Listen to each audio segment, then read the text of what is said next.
Mundo Cão na TV, até onde vai a apelação?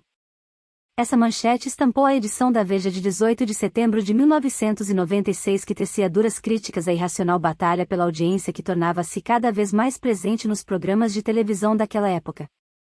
Os anos 90 ficou marcado pelo baixo nível das atrações das tardes de domingo, especialmente depois da ida do Domingo Legal, do SBT, para o mesmo horário do Domingão do Faustão, da Globo. Naquela época, Gugu e seu programa Domingo Legal, assim como Fausto Silva e o Domingão do Faustão, travavam uma acirrada batalha pela liderança de audiência nos domingos. Para atrair a atenção dos telespectadores, não havia limites ou restrições, e até mesmo a exploração humilhante da condição física de algumas pessoas era permitida. Em 1996, Faustão liderava o Ibope com certa folga, no entanto, Gugu crescia a cada semana. Nesta época, os dois programas ainda não dividiam o horário nobre de domingo, o embate entre os dois durava somente meia.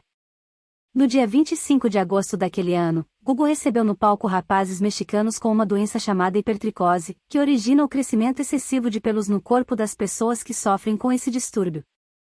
Chamados de lobisomens mexicanos, eles foram sabatinados com perguntas que iam de coisas mais bizarras, como era possível eles tomarem banho até outras mais esdrúxulas e se a família deles tinha alguma relação com a lenda do lobisomem.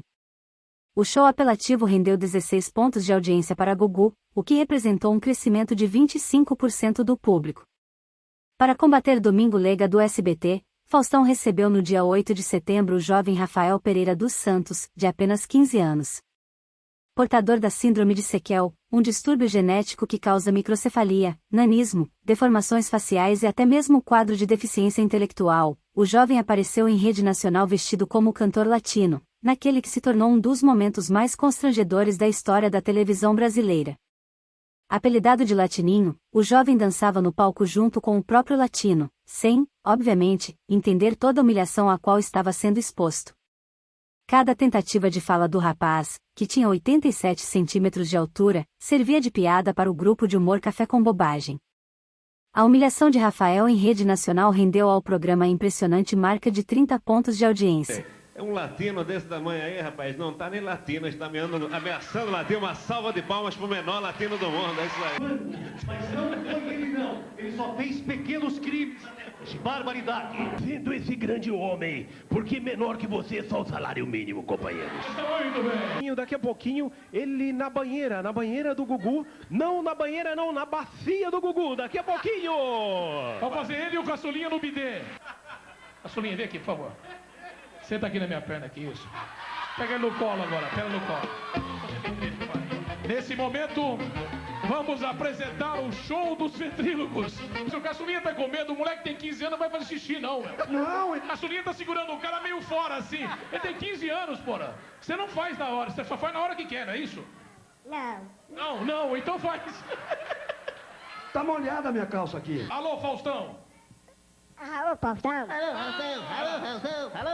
Ah, tem um eco ali atrás, tá vendo? Fala assim, vem aí, Roberto Carlos. Vai o carro. É o eco. Que é?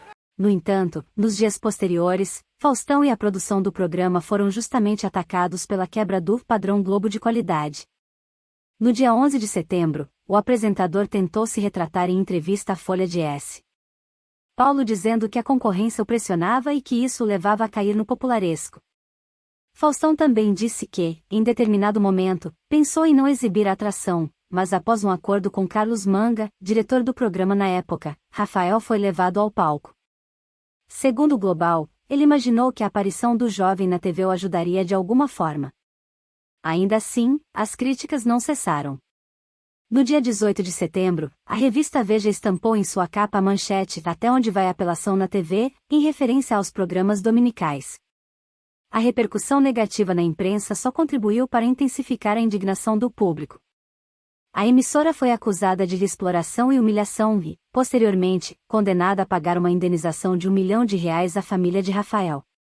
O que levou Manga a propor um código de ética entre as emissoras Globo e SBT, a fim de evitar a transmissão de cenas consideradas escatológicas e de desgraças humanas.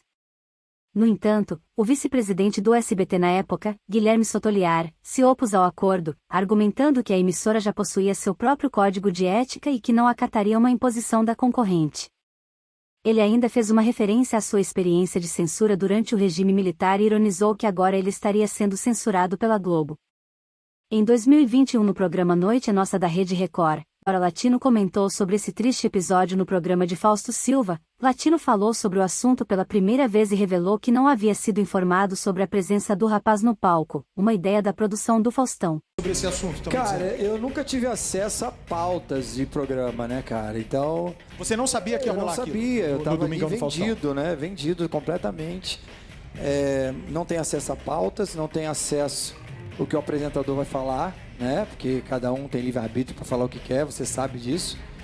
E eu acho que foi um pouco de informação desencontradas. Eu acho que eu estava ali fazendo meu papel de cantar, dançar, levar alegria para as pessoas e de repente estava rolando essa pauta desse fã mirim. Eu estava achando que era uma criança, né? Até também fui pego de surpresa, assim.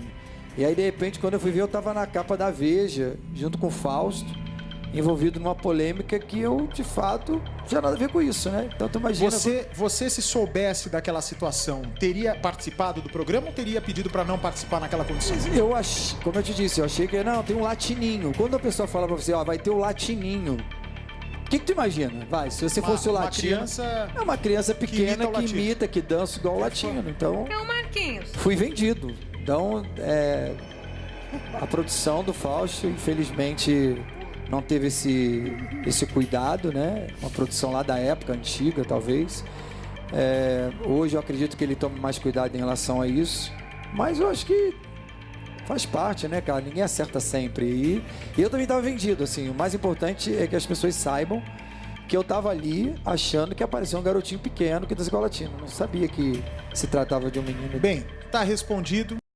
A guerra de audiência entre Gugu e Faustão, no entanto, continuou até 2003, quando a exibição da falsa entrevista com supostos integrantes do PCC. Temos um vídeo sobre esse tema aqui no canal. Está aparecendo no card em cima e no final do vídeo. Essa falsa entrevista diminuiu a credibilidade do Domingo Legal e possibilitou ao programa de Faustão a voltar a reinar no Ibope.